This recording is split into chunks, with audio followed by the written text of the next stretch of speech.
back again to tell you a little bit more about the cello. First of all, I wanted to talk about the name cello. Cello has that CH sound at the beginning, but believe it or not, it's spelled C-E-L-L-O. There's no H in it at all. It's a common mistake that a lot of people make.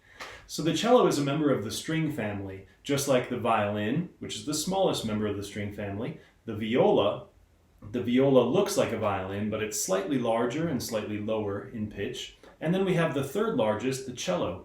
After the cello, there's even one bigger, and you have to stand up to play that one. It's called the double bass. Because it's bigger, it's also lower sounding. So the cello is that middle range like I talked about in that first video, where it has the ability to play as high as the violin and as low as the bass. It's a pretty awesome instrument that way. Like the violin, the viola, the bass, it has 4 strings, and the names of the strings are actually the same as the strings on the viola. The A string, D string, G string, and the lowest one, the C string. And you can't see very well, but as they get lower, the strings get thicker. This is my highest string up here, the A string, and this is my lowest, thickest one down here, the C string. And as I pluck those strings, they vibrate. In fact, that lowest one, I can feel it vibrating against my chest.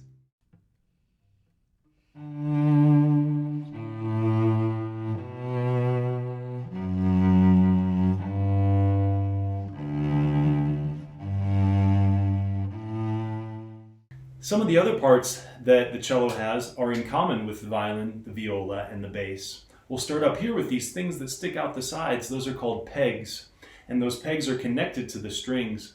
And so if I tighten or loosen those pegs, it actually changes the pitch of the strings. You have to be careful. Guess what happens if I tighten it too much?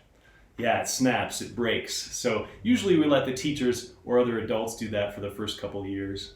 Moving down the instrument after our strings, this black part is the fingerboard. We call it that because it's a board that we put our fingers on. Moving down even further, all of the string instruments in this family have this bridge. This bridge is a really beautiful part of the instrument, and it holds up the strings away from the instrument. Basically, you vibrate the strings by plucking it or bowing it, and it vibrates the bridge, which vibrates the top of the instrument, which vibrates, there's a piece inside, and that piece vibrates the back. And so it all vibrates, and that's what creates the beautiful sound that comes out of these holes here. One part of the cello that's different from the violin and the viola is this part at the very bottom. I'll pick up my cello here. This spear-looking bayonet thing is actually called an end pin, and that end pin is adjustable. And so if I'm a shorter person, I can put my end pin way in. Or if I'm a taller person, I'll have to have the cello higher and I can pull it way out. So as you grow, you can adjust that end pin based on the height that you need. All right, so that end pin is very unique to the cello. What else is unique about the cello is the fact that you have to sit down to play it. Violin, viola, you can stand up to play it. Bass, you can stand up or sit on a stool. Cello, I guess you could technically play it standing up, but it's best, and you'll see it 99.9% of the time, people sitting down to play. So I wanted to show you this highest string up here. It's called the A string.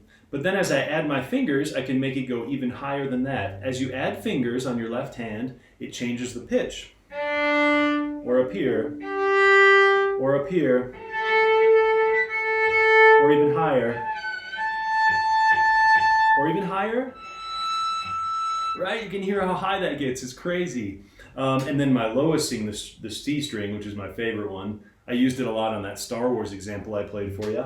Oh yeah, that's a good one right down there.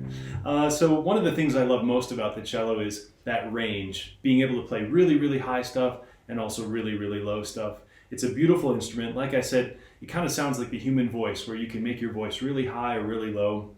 And that range gives you the ability to play pretty much any song you can think of. It's nice and comfortable sitting down, and I think it's the best instrument. So thank you for listening to this video, and if you have any more questions, don't hesitate, feel free to email me or ask any of your other teachers if you have any questions about the cello or any of the other string instruments. I really hope I get the chance to work with you and to teach you in orchestra someday.